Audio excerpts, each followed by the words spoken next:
Alright, so we continue our lore videos. We'll just go with all the cities and regions that are currently here in Sordland. So let's begin with regions. Let's talk about Agenland. Agenland is the fifth largest region of Sordland, bordering the region of Nargis, as well as countries of Agnolia and Rumburg. Its capital is Arvery.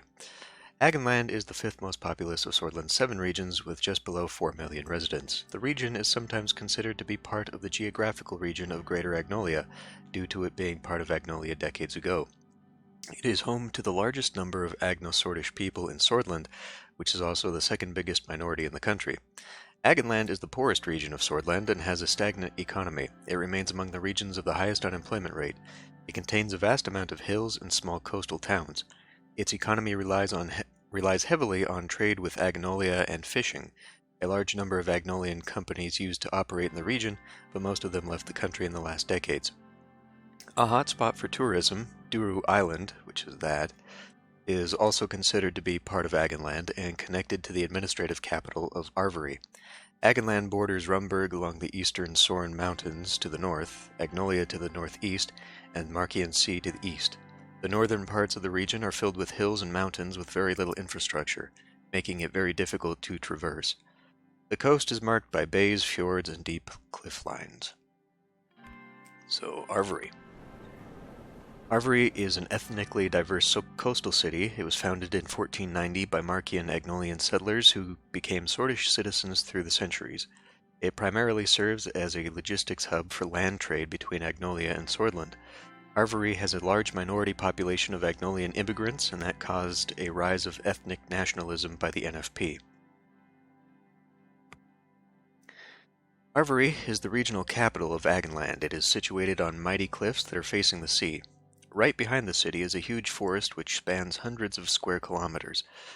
The Bay of Arvery has many fishing companies and the regional trade port. It must be traversed through a steep road that is carved inside the cliffs. Its population is very diverse, with a significant Agno-Sordish population coexisting with Rumburgians, Volgs, and Swords. In the 1930s, the situation of the city was much worse, but due to the efficient mayorship of Lilius Graf, the city had a revival period. The living standards rose so many companies started to move in. Well, geez, put a comma in. Just use a comma. The living standards rose, so many companies started to move in. Land trade with Agnolia increased, which created much-needed logistical jobs in the area. The construction industry boomed right after. The city still suffers from unemployment and lack of higher education, but things are much better than before. There's an old symbolic city hall in the city center called Visaria Agnolia, which is 150 years old. This reminds people that Arvery was once part of Greater Agnolia. In the last 2 decades, poverty-stricken extremists started to attack immigrants in a few districts. A huge part of the population condemned these racist acts. Sadly, illegal drug activity is also considered normal in the poorer districts. The new mayor, Eric Neal, tries to tackle these issues but blames the lack of resources to be able to solve them. Laren. Laren is the only non-coastal city in the Agenland region. The forests that surround it are famous for their breathtaking wildlife that attract many hikers. It is mostly known for the forest rangers that protect the natural zone and traditional hunting clubs. Surprisingly, many ethnic Rums peacefully reside here along with a minority Agno-Sordish population. Laren is known for 3 things: the famous forest, the local Rumburgian population, and its hunters. While most of Agenland boasts a sea culture, this city dares to contrast that with its emphasis on wildlife, hunting, and nature. The famous Laren Rangers are known to be one of the best hunters in the region. It's an odd sentence. While cities like Lenkerg and Arvery enjoy salted salmon, the city of Laren is famous for the tasty deer and moose meat. Among other things, Laren has a very important hydroelectric dam that gives the entire city and the surrounding areas electricity for a cheap price. The river source for the dam comes from Rumburg, but a deal between Racaster and Laren ensures that the dam at Rumburg doesn't take away too much water levels, ensuring that there is enough water for all to both drink and produce electricity from. In the recent years, a huge political push from the Lara municipality attempted to draw investment to the area, but has failed thus far. Lenkerg. The fishing city of Lenkerg is a strategic town situated close to Nargis. The city is known for its colorful fishermen's boats and social tolerance. In the past decades, it became an open-minded Ruhakist haven. It claims to have the best cold water beach in the Agenland region and boasts to catch the best salmon of the Markian Sea, which is enjoyed with salt and butter.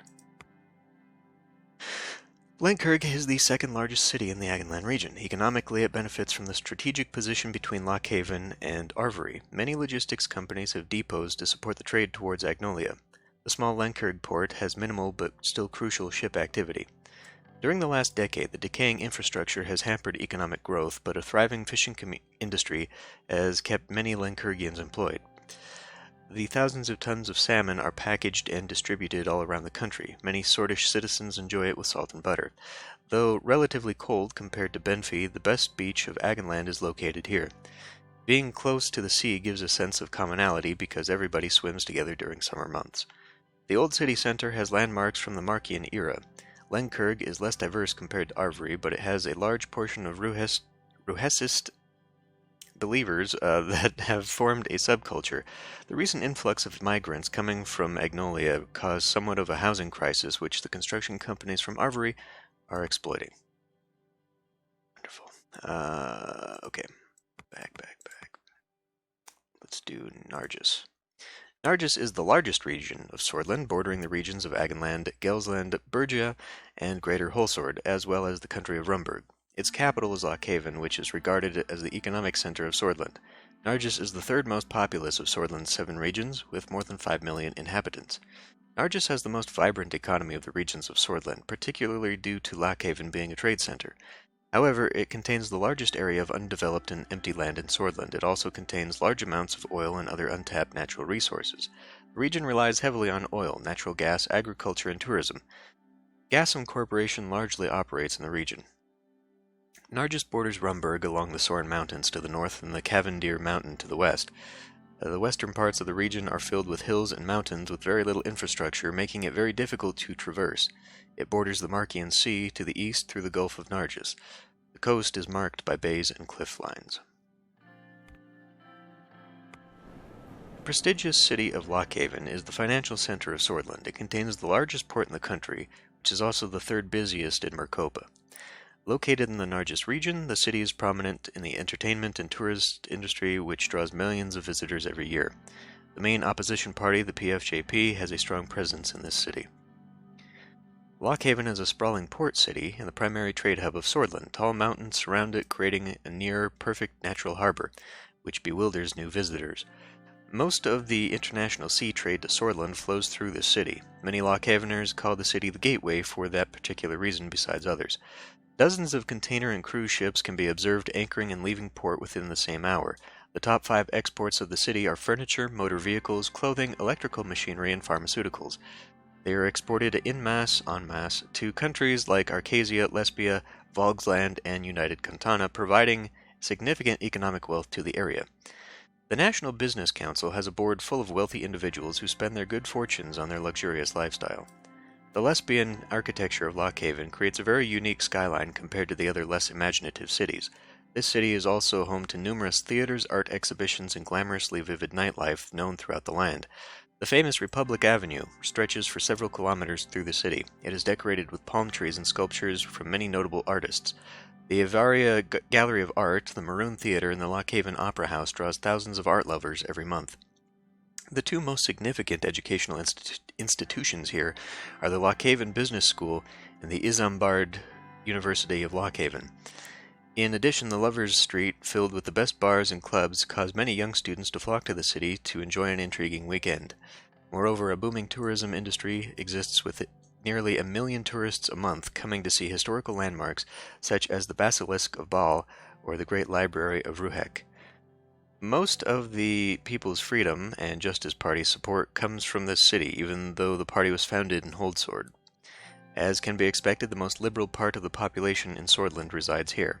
Obviously, it's not very hard to spot them with their privileged, defensive, and somewhat educated behavior. That's a very political statement for a wiki entry. The stagnating city of Estord is home to the largest oil field in Sordland. Ironically, it suffers from blackouts due to oil being diverted to the capital first. Decades ago, this city flourished thanks to trade with Rumburg. Nowadays, the situation is the opposite, with many moving away as organized crime increases and work is scarce. Estord. The city of Estord is the most oil-rich city in Sordland. It was founded in the 14th century as a silver mining town, but fortunes turned when the mines ran dry. The current situation is bleak. Blackouts are routine, public services are barely keeping up, and organized crime has taken hold, with gang wars bloodying the streets of the city. The large petroleum industry here employs thousands of workers at less than ideal conditions. Geographically, the city lies between two rivers, flowing down from the Soren Mountains between Sordland and Rumburg. It is beneath the tall Erert Mountains, which makes for a breathtaking view from the city. There are a few historical sites like the Rain and Star Fort east of the city and the Monument of Despair, built during the War of the King. What a wonderful... Let's go to the Monument of Despair, honey. That'll be a great summer vacation. In the 500-year history, multiple wars of Rumburg caused the destruction of the city several times over. Nonetheless, Estord flourished again when peace was settled between the Sordland and Rumburg. The real economic boom happened in 1880 when petroleum was discovered. Sordland's reliance on foreign oil reduced, and Estord was the greatest beneficiary of the Black Gold Rush, leading to the formation of Sordish Petroleum. The city grew and unemployment reached an all-time low. A new railway was built to connect the Nargis region to Rumburg. Culturally, the constantly shifting social dynamics caused the residents to protect their regional identities. This stands out as a unique case. The recent worsening of relations with Rumburg, the boom of Lockhaven, and the 40s economic crisis caused the decline of the city. It lost nearly half its population to migration to Lockhaven and other growing cities with a better future. Narble. Narble is the most remote city in Sordland.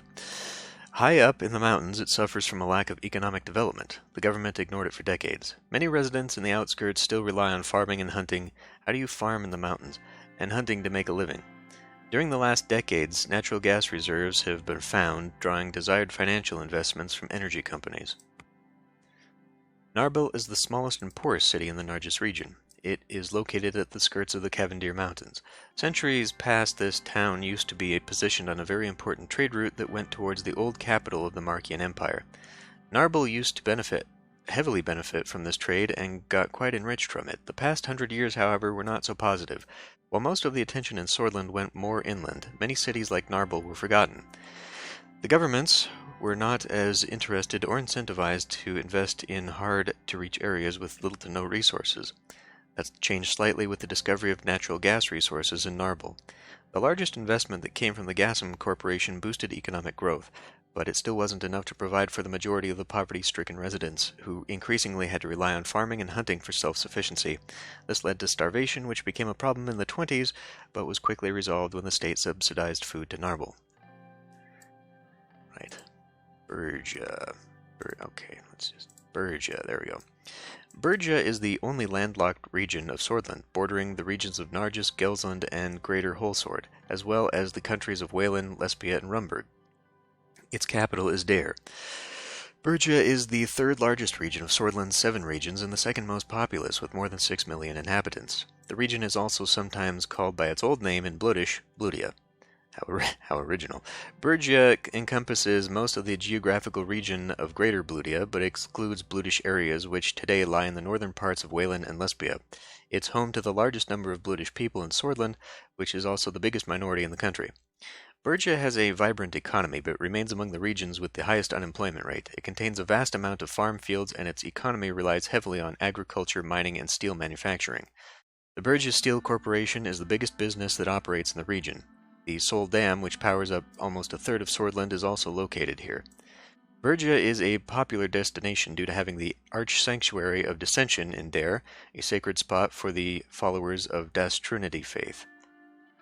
Berge is surrounded by mountains from almost all sides, with Berge Mountains in the north between Nargis, Gumran, and Taurus Mountains along the western border with Wayland, and the Maradun Mountains along the southern border with Lesbia. Huge river deltas between the mountains are filled with cities and farmlands. A large part of the Maris Forest is also located in the region, starting from the north of Sarna to Gelsford. There's Sarna. Where's Gelsford? Gelsford. Not Gelsford. There. North of Gelsford. Okay. Dare. Located in the mountainous Bergia region, Dare is the agricultural and spiritual hub of Sordland. Initially built as an economic experiment, New Dare is the first successful agro-city project outside of Vogsland. The awe-inspiring Arch Sanctuary of Dissension and the historic Grand Bazaar occupy the city center, which is sprawling with social as well as market activity. Situated on the river delta, Dare and its surrounding villages provide all the necessary agricultural production to keep most of Sordland fed. Several rivers flowing down from the Tauria Mountains for tens of kilometers provide the perfect farmlands which stretch as far as the eye can see.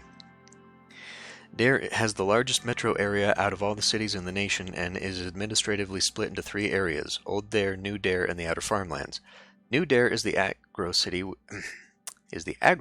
which was founded in 1911 as an experiment of collectivized agriculture on a city scale. The economic advisor of the Kingdom of Sordland, Heron Walt, was the genius mind who executed the project, but originally the idea came from Vogsland. A near-to-perfect agriculture-focused infrastructure network, the Grand Bazaar of Dare effortlessly gathers all the goods from the farms and facilitates the sales to companies or residents. Next to the huge structure at the city center is the Arch Sanctuary of Dissension, which glaringly is the tallest building in the city. Pilgrims across Sordland come here to pray to the holy Dasnurity, a shrine inside. Not far from here is the University of Culture and Nature. In contrast to New Dare, the concept of time in Old Dare is inexplicably inconsequential. Centuries may have passed, but the area of Old Dare has always been occupied by settlers of all kinds, with various ethnic and religious backgrounds. Landmarks such as the ancient garden city of Crest and the Temple of Volungir, though mostly in ruins, still give the hard-working but stubborn people somewhat of a perspective. However, the ethnic composition of the city makes it the most heterogeneous in Sordland. While most ethnic Swords live in New Dare, other minority ethnic groups reside in Old Dare. Nearly 1 million Bloodish live alongside thousands of Wessex, Rumburgians, and even Old Swords that practice the old way of life. Even though the city is blessed with a multiculturalism that is unparalleled in the Merkopu continent, it is also cursed with ethnic and religious tension. It also appears to have an international airport. Yeah. Suzerain. Suzerain is most famous for the Soul Dam erected next to it by Tarquin Sol. It is also the site where a tragic relocation of Bloodish people occurred in the 30s. Aside from old wounds struck by politics, Azarians are focused on living their daily lives. Thousands of engineers and workers maintain the aging dam that is supplying Sordland's growing energy requirements. Suzerain is the 3rd biggest city in the Bergia region. It is famous for the Lake Sol Dam, which generates nearly 30% of Sordland's electricity. Thanks to the 3 rivers coming down the Bergia Mountains, the lake always has a very high water level, creating double the kinetic energy needed for the dam. However, the city is also home to the dark past of forced Bloodish relocation during the Sol era. Where the dam currently stands today is said to have been a Bloodish settlement called Izam. In order to solve the energy crisis, Tarquin Sol forced the resisting population out and built the dam. Certain rumors still circulate about a genocide that happened here, which triggered the formation of the Bloodish Freedom Front by the followers of the deceased Ashraf. Currently, things are a lot calmer than they were 2 decades ago. The people in Suzerain, though not rich, do live a normal life. The government institutions function, and there are many who come here for the engineering jobs that the dam operations require. Suzerain might not be as attractive as Dare, but it certainly deserves a good purpose for Bergia and an extension to Sordland. Not to be confused with Suzerain. The strategic city of Suzerain is the only major Bloodish city in Sordland. It is situated in a deep valley next to the Rak River that borders Wayland and Rumburg. The city is on a Nurity pilgrimage route between Wayland and Sordland. Travel warnings are given because of the instability caused by the British citizens supporting the evasive British Liberation Army. The city of Suzerain is also one of the few majority British cities in Sordland. It is located at a very strategic area bordering Rumburg, Wayland, and Lesbia. The city also has a large population of Wessex living at the west side. The notorious Gumran military outpost is located next to the border and currently assists the high-security border crossing. Economically, Suzerain is reliant on the agricultural industry. Many British citizens are very experienced herders who sell high-quality products to the market at Suzerain, which is transported towards the major trade hubs. The city also has several cheap motels that provide hospitality services to pilgrims who are traveling to Dare from neighboring countries. The locals here call the region Bludia instead of Bergia. Several nationalistic British groups reportedly declared their support for the British Freedom Front. This upsets many swords and has also triggered the government to assign a 24-hour special riot force that was activated in the 1930s. Ribble. The diligent British industrial town is home to iron ore mines and many steel mills run by the Bergia Steel Corporation. They employ a cheap labor force for long and arduous work. The tall mountains that Ribble is situated on are a great observation point from where the fringes of the beautiful Dare Delta is seen in the distant horizon. You know, it's a boring town when all they have to talk about is the landscape. That's all right. The mountainous beauty that is Ribble is one of the few majority British settlements in Sordland. Initially, it was a small village founded by old bloods, but the entire village transformed to a town when the first iron ore deposits were found a millennium after. Before the discovery, people here primarily lived off farming and animal husbandry. It was hardly known that the town existed because it held no significance to power and authority.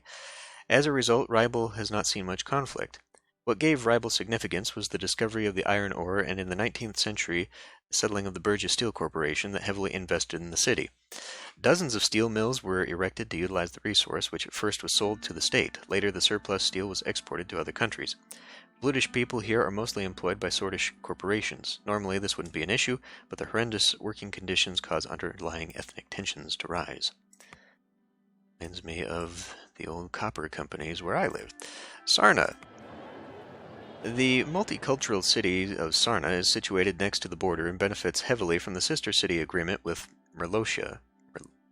Where's that? Oh, right there. The city is supervised as a free trade zone, which exempts it from any tax. This draws many traders to move here to sell and buy goods for much cheaper than the market price, boosting local economic activity. In the region of Bergia, the city of Sarna lies at the border to Lesbia. It is the only Sordish city that contains a small enclave of Wessex and Lesbians. That's not true. The other cities said that they had them too. The southern tip of the Great Maris Forest begins at the northeast gate of the city and stretches all the way to Gelsord. Rumors has it that a forest giant lives here since the 1st century. Residents say the claim is pure fantasy. That's weird because you'd think that the residents would be the ones that would be on board with this because of tourism and local legend. Instead, it's weird that that would be an urban legend that came from out of the area. I mean, it's not like everyone made up the Jersey Devil and everyone, like it. Whatever. Sarna's Centrum has one of the most confusing street networks in the country because it developed organically rather than planned. Even though beautiful from a bird's eye view, traffic congestion becomes a real problem during rush hour. To solve the problem, the mayor advocates the use of bicycles over cars. Public transportation would also probably help. Exactly 5 decades ago, the mastermind Heron Walt began an experiment in where the cities of Sarna and Merlotia would be totally exempt from tax. What a genius. All parties were surprised that the free trade zone was a total success, and Sarna has been better off ever since. Okay. Gilsland. Gilsland is the smallest region of Sordland, bordering the regions of Nargis, Bergia, and Greater Holsord. Its capital is Gelsord. Gilsland is the 6th most populous of Sordland's 7 regions, with around 3.5 million inhabitants. Gilsland has one of the most vibrant economies of the region in Sordland, just behind Greater Holsord and Groenie. It is home to many factories, research centers, and small businesses. It is known as the Technology and Science Center of Sordland due to Gelsord's leading role in sciences. During the last decade, producing sectors, particularly in the mechanical engineering and electronics industry, experienced substantial growth. The region relies heavily on manufacturing and tourism. The region is home to the northernmost parts of the Maris Forest that stretches from Gelsord to Sarna. The Markian Sea coast in the east of Gelsland is marked by bays, cliff lines, and tiny islands. The famous Antel Rock and the infamous Antel Rock Prison is located here. All right. Ribery. Ribery is the quiet coastal town of the Gelsland region. The cute urban area enjoys a beautiful view of the Gulf and is home to an ancient world antiquity protection site named the Caves of Antera. Tourists flood to see the ancient civilization that existed even before the tribal period. Old residents of Ribery aren't so fond of the new wave of visitors. Ribery barely gained the city status of 1950, mainly due to the taxes it could pay in comparison to other small towns. If the city has anybody to thank, it is the tourists who often visit the famous historical Caves of Antera site underneath the city itself. It provides the locals great economic opportunity. Many rent out their houses or even sell property to make a lot of money. The city is also very special due to the fact that it can see the Gulf clearly from it, and it is the only city that can provide that except for Lockhaven. Okay. Many don't like to swim in the cold waters, but very much enjoy the scenic hillside houses for relaxation. Some locals have been more vocal about the shift in the tradition and life in Ribery, but that doesn't change the fact that without tourism, this city would be very much lost. The real estate industry also began to invest heavily in the outskirts of the urban area in hopes of cashing out of the tourist influx. Ribery is beautiful and worth a visit. The locals say that if you have been to Ribery once, you have been to Ribery 1,000,000 times. I guess it's a very boring town then. One of the most famous Riberians is Geralt of Ribery, the famous winemaker of Erlery. Gelsord. Gelsord is the scientific research hub of Sordland. It is situated on the Ren River, which is close to the sea. Research centers, universities, and newly formed tech companies are dotted all around the metro area. Compared to the other cities, Gelsord is run by an administration of technocrats whose sole purpose is to propagate technological advancement for humanity. What kind of government do we run where cities are not all run by similar legislatures? Gelsord is the regional capital of the Gelsland region. It is the scientific and technological center of Sordland. The official motto is Scientia enim est solum iter ante. It translates to "Science is the only way forward." Located at the city center is the Gelsord Research Council building. It is led by the rectors of the 10 research institutes that are within the metro area. They have a big influence in the administration, but are still under the Ministry of Education, Technology, and Research, led by the minister Ziara Walda. Right next to the GRC is the Forum of Researchers, a cultural building that contains the second largest library in Sordland. Rumor has it that a secret underground military research facility exists somewhere here. The city also inhibits many new companies that focus on electronics, energy, and military technologies. Inhibits them, huh? They manufacture telephones, radios, cameras, and many other technologies, which are sold all over the country and even exported abroad. Therefore, even though the population living in the city is not large, the GDP per capita is, the GDP is very high. This attracts accomplished students who are adept in the technology field. That's why if the smartest aren't going to Gelsord, they are likely to be going abroad either to United Cantana or Acacia. Anrica. The city of Anrica is known as the birthplace of Sordish nationalism. This is where the fires of revolution first sparked in 1866 and caused the rise of the kingdom. Located next to the border of Gelsland, it is famous for the rich cuisine and old Markian traditions. Anricans have an ongoing rivalry with Gelsord, which is occasionally expressed during heated football matches. Anrica is the second largest city in the greater Hulsord region. It is the birthplace of Sordish nationalism. The fire of the revolution of 1859 first burned here when, led by Egmund Norsord, many Sordish citizens rebelled against the Raynan aristocracy and formed the Kingdom of Sordland. It's famous for its beautiful architecture, cuisine, and culture. Many national or international tourists visit to drink hongring, mead, eat telram, sausage rolls, and enjoy the Ilsin folk dance. Visitors highly recommend listening to the Artisans of Anrika band that plays traditional music with handmade instruments called the uphold. Luckily, the city never faced destruction, which makes it one of the few places where people can observe architectural examples of the Markian era. Structures like the Hall of Warriors and the Temple of Martyrs still stand. The H1 highway and L1 railway pass through the city, giving it high accessibility and economic opportunities. Because of its important position in between the three largest cities in Sordland, dozens of the logistical companies have massive depots in Anrika, housing nearly 2,000-strong truck fleet. These carry goods to Holsord, Lockhaven, and Dare. Some kind of rivalry exists between the city of Gelsord and Anrika, which both cities fight out with their football teams. The lake next to the city serves as a near-perfect camping area where campers are allowed to go fishing. Holsord. Greater Holsord, I guess. Greater Holsord is the second largest region of Sordland, bordering the regions of Nargis, Gelsland, Bergia, and Loren, as well as the country of Lesbia. The region is governed from the capital of Sordland, Holsord. It is the most populous region of Sordland's 7 regions with more than 10 million inhabitants. Greater Holsord has a vibrant economy, contesting with the region of Nargis. It is home to many large-scale businesses from various industries, particularly from construction, logistics, mechanical engineering, as well as banking and tourism. The river Eskil flows through the region, passing Gen, Holsord, and Conriat. The Markian Sea coast in the north of Gelsland is marked by the famous Conriat Bay. The old capital, Erlery, is also located here. Erlery. The beautiful city of Erlery was the old capital of the Markian Empire. Remnants of the grand imperial past like castles, statues, and walls can still be seen today. The dozens of whiskey distilleries that employ thousands also create the internationally acclaimed Erlery Maroon. The city houses the militarily significant Mark Air Force Base and the Sordish Air Force Academy.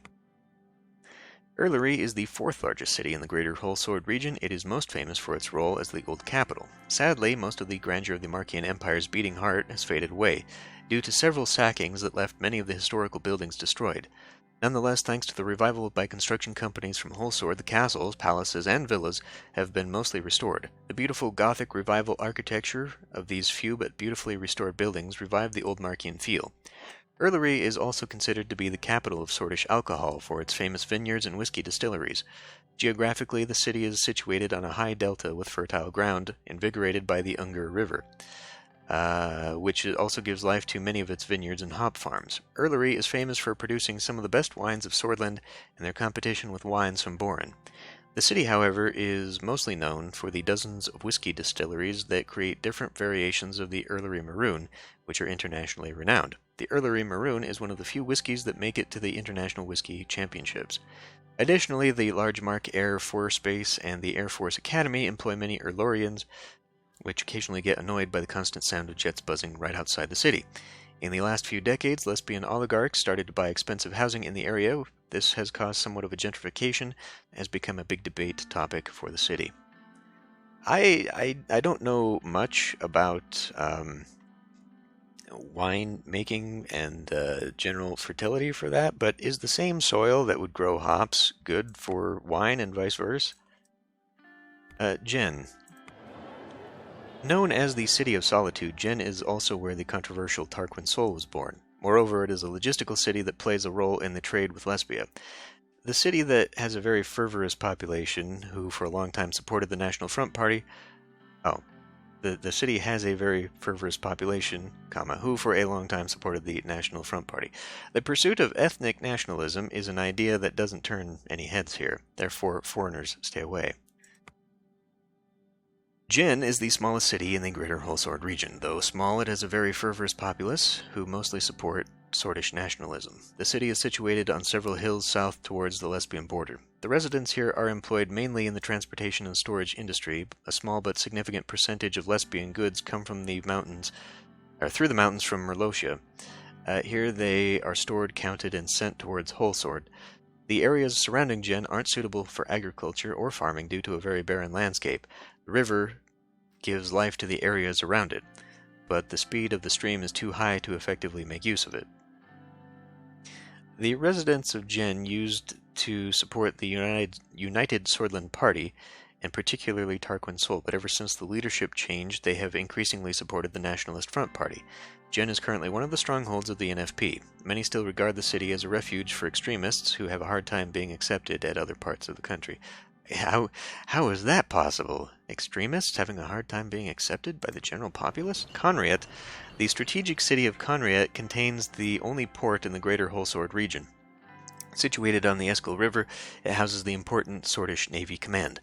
Many large construction companies began building real estate, which led the city to a dramatic growth. As a result, the Holsword elite bought many luxury houses on the hills surrounding the rapidly growing city. Conriat is the third largest city in the greater Holsword region. It is situated on the Eskel River, which is known for its scenic boat tours from and to the capital. The river creates a vibrant wilderness admired by thousands of weekend visitors. Conriat is the only port city in the Holsword region, but due to a lack of investment, it can only dock 2 container ships at any given time. This makes Lockhaven the primary destination for international shipping in central Sordland. Compared to the small civilian port, the humongous Conriat naval base that houses the Swordish Navy leaves many visitors in nationalistic awe. In 1789, the city was nearly destroyed in the Great Fire of Conriat, caused by a Vogslandian navy attack in which the entire Swordish fleet was sunk. 6 battleships and more than 40 support vessels not only decorate the skyline of the coastal city, but also employ the Horizon Line, about 50,000 residents. Admiral Shar, who is the commanding officer, is closely related to the mysterious mayor Chris Shar, who also happens to be one of the shareholders of Underhall Construction. Yay, nepotism. Therefore, the real estate industry favors the area and heavily invests. As a result, many construction jobs employ the citizens. The hills surrounding Conriat are full of luxury housing bought by the elites of the capital. The city is known for its purebred Sarod horses, which are used for both national and international racing competitions. They are raised and trained in horse farms owned by privileged country clubs. And finally, Holsword, the capital. Holsword is the proud capital and administrative heart of the presidential republic. It is the major political, economic, and cultural center of the country. The capital is recognized by the grand government buildings like the Maroon Palace, Grand National Assembly, and the Supreme Court. It houses many prestigious universities that decorate the urban area. The strong and defiant beating heart of Sordland, at the center of this great city, is the Capitol Park, which serves as a huge recreational area. Next to it, a tall and wide structure that exudes power from its architectural style is piercing through the clouds. That's a tall building. It is the presidential palace that towers above all in Holsword and beyond. Across it is the Grand National Assembly, where the people's representatives gather to debate and pass bills. A brief walk down the centrum clearly shows many ministries lined up one after another. For example, the Supreme Court and the Ministry of Justice. These monumental buildings draw a lot of attention and hold a lot of power in politics. What is particularly interesting about Holsword is the unique social fabric. Bureaucrats, politicians, soldiers, and students from all over the country frequent the streets. The people of Holsword say you can smell politics in the air here, and it is true. They need to bathe more. Hundreds of years ago, when St. Ruhek journeyed from Lockhaven to Holsword, he said, "Power corrupts those who obtain it." Sadly, the capital is no exception. The east side of the city is home to the best universities in the country, namely the Holsword State University, the Kings Hill University, and the Imperial Markian University. They are known as the League of the Trident. However, the civil administration isn't the dominant entity. The Ministry of Defense and the gigantic Camp Strongarm right beside it houses the largest military contingent in the country, the First Army. It consists of the elite 101st, 102nd, and 103rd Presidential Guard divisions. Interestingly, the military was once completely decentralized, which meant that no troops were allowed in the capital, but that changed drastically with Colonel Sol. Still, people all over the nation come here with a dream of a better life. The true reason behind the uniqueness of the capital is the way it reflects the country by displaying understanding and ignorance, wealth and poverty, power and weakness at the same time. Lauren. Lauren is the second smallest region of Sordland, bordering the regions of Greater Holsword and Gruni. Its capital is Morna. Lauren is the least populous of Sordland's 7 regions with around 3 million inhabitants. Lauren fell to become one of the weakest economies among the regions of Sordland after the recession of 1951. It is home to many coal mines and factories, as well as the largest forestry industry in Sordland. It relies heavily on mining, forestry, and energy industries. The Nedem Group, Woodland Forestry, and Sordish Grid corporations employ a large portion of the populace of the region. The region is home to the largest amount of trees in all of Sordland, containing a large number of forests. I feel like those two things need to be swapped a little bit. Largest amount of forests with a large number of trees. The famous Rock of Maradun is located here, which sets the closest point to neighboring Volksland.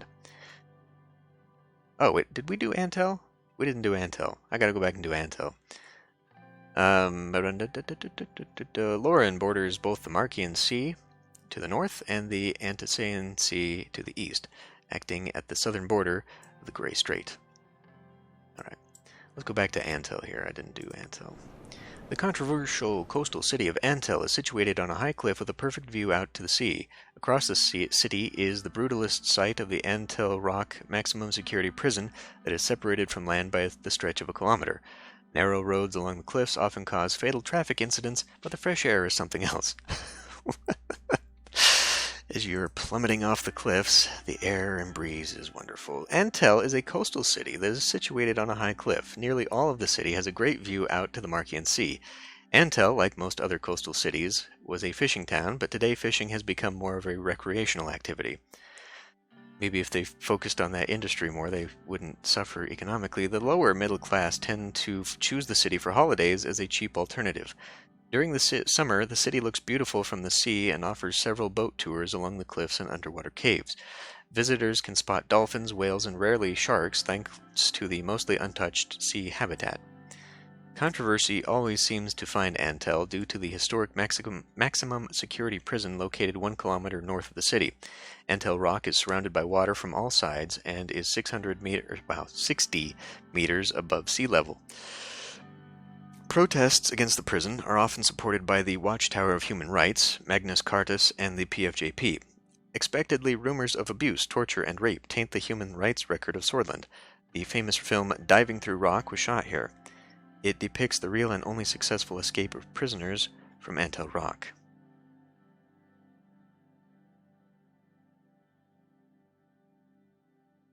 I think what this is implying is these rumors are for Antel Rock, but by separating them into their own paragraph, it just seems to be like a statement, like, man, there are a lot of violations of human rights in this country, which I guess, given the past, is probably true. Anyway, returning to Lauren, let's go to Morna now. Morna is an old but still economically significant industrial town. It is known for its huge coal and forestry industries that endanger the Lauren forest. Nature protection groups have expressed concerns regarding rampant pollution. However, the majority of the Mornan citizens are content with the fact that they are employed during the disastrous recession. Morna is the regional capital of the Lauren region. It is the largest and most industrialized city in Lauren. Founded by the industrialists of the Rhénan aristocracy, it was later taken over by a nationalization plan of King Egmund. Morna began to supply many cities with the huge forest industry it developed. The timber here was even sold abroad in countries like Volksland or Lesbia. Today, Morna shows clear advantages and disadvantages of the industrialization period. While the big companies offer relatively good wages, they also cause a lot of pollution and damage to nature in the area. This has drawn the attention of the Nature Preservation Foundation, which frequently organizes strikes and protests against the biggest corporations who neglect the environment. The Nadam Mining Group, Woodland Forestry, and Sordish Grid corporations employ a large portion of the population in the city. The city and these huge corporations suffer from a logistical issue. Nearly 40% of all goods from Morna are exported overseas, but there is no nearby port to ship the goods away. This forces goods to travel to Holsord and then to Conriat, creating logistical delays and costs. You sure that it wouldn't be faster to go this way? I guess because it's not a highway, but whatever. Anyway, the forests and the wildlife surrounding the city is praised by many.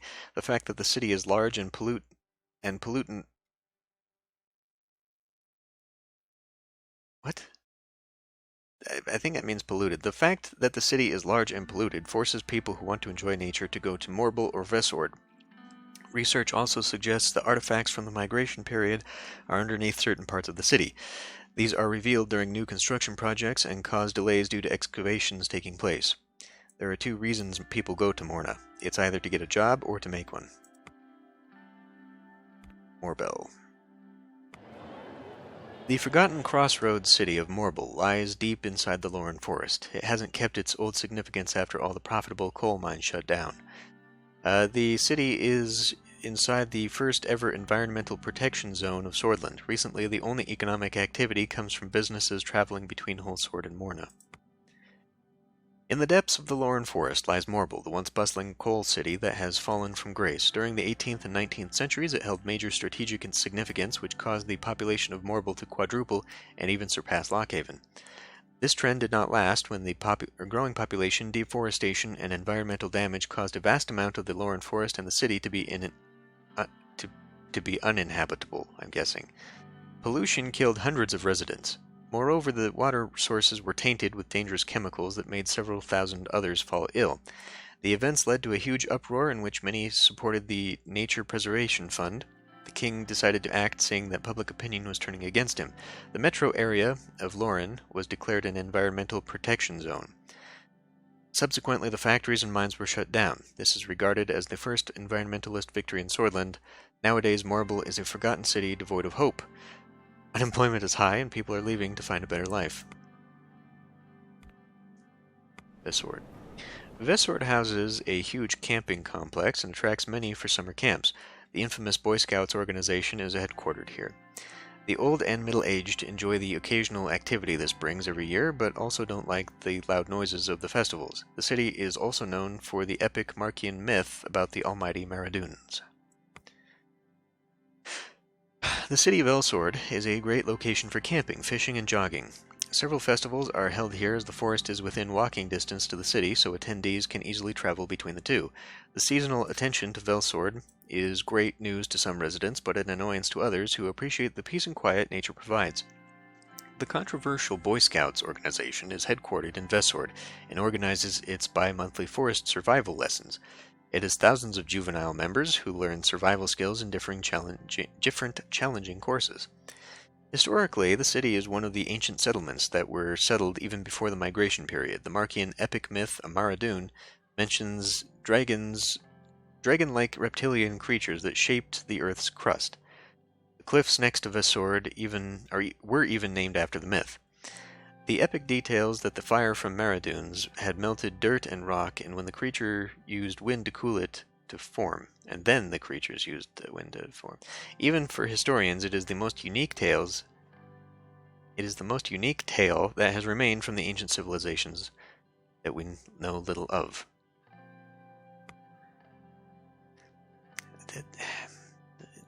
The writing is weird sometimes. Okay, I'm assuming this is Boren in Gruni. So let's go to Gruni now. Gruni is the fourth largest region of Sordland, bordering the regions of Greater Holsword and Loren, as well as the country of Lesbia. Its capital is Volgan. Gruni is the fourth most populous of Sordland's 7 regions, with around 4 million inhabitants. Gruni has one of the most vibrant economies of the regions of Sordland, just behind Greater Holsword. It is home to many farmlands, vineyards, and factories. The region is famed for its beaches and wine. It heavily relies on exports of fruit and wine, as well as tourism. The region is home to the largest amount of the vineyards in all of Sordland. It is known for its vast and flat grasslands that are fertile. Gruni borders the Antisaean Sea to the east and contains one of the most important ports in Benfi. This Ravnos does not look like it belongs to us. For transportation across the Antisaean Sea. Okay, Volgan. The city of Volgan is located along the Tordera River. The river delta and the warmth of the Gruni region create fertile ground for fruit agriculture. Elder residents have adopted certain Volg and Lesbian traditions throughout the centuries. The city is the main trade node with Lesbia, where all types of goods are imported and exported. Volgan is regarded as one of the most important cities of the East. Its rich multicultural history is admired among historians and sociologists. Moreover, it is the main logistical artery that links the liberal region of Gruni to Lesbia. The river delta and warm climate result in very fertile ground for fruit agriculture. Therefore, Volgan is known to be the primary citrus producer in the country, surpassing even Dare.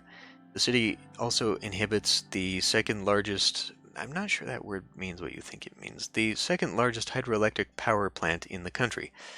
It was built with the help of lesbian engineers 3 decades ago. Once upon a time, the city was nicknamed the Lock Haven of the East, but that torch has slowly been passed on to Benfey. The immigration triggered by the economic crisis caused a huge change in urban society. The city became poorer and living standards worsened, so many moved away to find better prospects. This caused the lesbian investments being retracted out of the city, which caused further unemployment the city couldn't recover from. During the 1,000-year existence as a city, Volgan was controlled by several different countries and people. The tribe of Volgs were the founders of the city. Later it switched hands between the Markians, Lesbians, and the Swords. Most of the ethnic Volgs still living in the city left and settled to their recent founded homeland of Volgos, while the thousands of Lesbians who lived under the Markian Empire also decided to settle in their newly independent country. Nowadays, only few of the old Volgan lesbian traditions are being practiced by Swordish citizens. However, some ideas like freedom and equality that formed through living together have continued throughout generations. Leirin. The quiet and well-managed city of Leirin is located between Volgan and Benfey in Gruni. Public services are above the Sordland average here. Residents prefer to live in solitude and are somewhat detached, as the negligible migration out indicates. Okay, the negligible emigration indicates. Consequently, this led outsiders to believe that living in Leirin is great, which is half true. Situated on the hilly and shrub-filled Gruni countryside is Leirin. One finds solitude here is unlike any other place. It's not about the geography, but about the philosophy. Upon entrance, one notices that life flows much slower. People aren't stressed, nor much concerned about what is happening in the country or in the world. The city is famous for the variety of healing herbs it grows thanks to the unique climate conditions. These vital ingredients are sold to pharmacies in the region and beyond. The idea of the slow city came from the successful mayor Delmond Locke. His municipal administration set a new standard on how to properly utilize city funds to the benefit of the people. Instead of wasting funds on luxurious cars, bodyguards, and estates, he spent them on aiding the poor, building more recreational areas, and reducing the prices of local public transportation. Within 1 decade, the amount of people coming to the city tripled the ones leaving. Leirin became the quiet alternative to Benfey. Borin. Borin is the city of grapes. The vineyards here are famous all around the continent because they produce very fine wine that is sent to global competitions. Many visitors come here during spring to enjoy the beautiful scenery of the city that is surrounded by hills. They are often surprised by the talkative residents that tell extraordinarily touchy jokes about relationships. I feel like this is in reference to some real-world city where this is sort of the stereotypical trope there. Borin is one of the smallest cities in Sordland. It boasts of having the best wine, cheese, and people. The city is surrounded by hills and coastal cliffs that create a wonderful scenery for all to enjoy. The people here are indeed friendly, talkative, and social. The city used to be a town settlement founded by migration period lesbian settlers who, in the face of pirate attacks from the sea, settled up in the hills for better defense. Historical evidence shows that piracy indeed was less damaging after the relocation. It is around this time where the locals discovered that the climate and ground a little higher up the hills was perfect for vineyards. Hundreds of years later, the tradition of winemaking continues here with almost little to no change. Even as industrial machines try to automate agriculture, the locals here resort to traditional methods. The elders of Borin don't enjoy the waves of tourists coming and disrupting their lives. Everybody hates a damn tourist in this world, apparently. The city is dependent on tourism, wine trade, and the attention it gets. Therefore, the strategy of the municipality remains the same. And finally, Benfey. Once a small fishing town, Benfey is now a glamorous and vibrant seaside town considered to be the primary summer holiday destination of Sordland. Nowadays, it rivals the lesbian cities of Falanco and Leviso. Moreover, it shines as the wealthiest city of the Gruni region, receiving more internal migration each year due to the attractive, relaxed lifestyle it offers. The vibrancy and vitality of Benfey is internationally renowned. Geographically, it is situated by the southeast coast of Sordland. In the early 20s, it contained the only few holiday resorts and nightclubs in the entire country. There were the first lesbian investments that triggered a dramatic shift in the town that turned from a big fishing town to a large city. Its income also changed from fishing to tourism and the service sector. Nowadays, international visitors arrive via air and sea to enjoy their summer holidays. The city serves as a cheaper alternative to many prestigious holiday beaches in the neighboring countries. Compared to the rest of Sordland, life here is far more adventurous, active, and fun. This has drawn many artists to live in the city, as Lockhaven tends to be a less affordable alternative. Some residents nicknamed the city the Jewel. Although it is more active in the spring and summer seasons, during the winter months the rhythm of the city changes drastically. The usual summer events of surfing, diving, and swimming is replaced by prestigious theater plays, entrepreneurial workshops, and artsy cultural events during the autumn and winter months. This well-organized shift helps the city maintain its spotlight. Wealth. Well, that's I'm kind of amazed about the depth that the developers went into to make a bunch of backstory for places that so far we haven't even shown that we're ever going to need to know any of this stuff. But anyway, it's an interesting little backstory, and maybe, hopefully, will help a little bit better with some of the decisions that I make in the future. So there's a lot of history talk there. Boy, we could go through landmarks for the city. We did that, and we've done that. So I guess the landmarks, but this video's gone on long enough. So I'll probably do a short video of like all the extra stuff, miscellaneous things like that in some of these locations. Maybe lump it into some of these things. I don't know. There's just still so much stuff to talk about. I need to go over all this stuff that is currently going on in the country. There's going to be quite a few more of these extra episodes, but this one is over, so I will see you next time.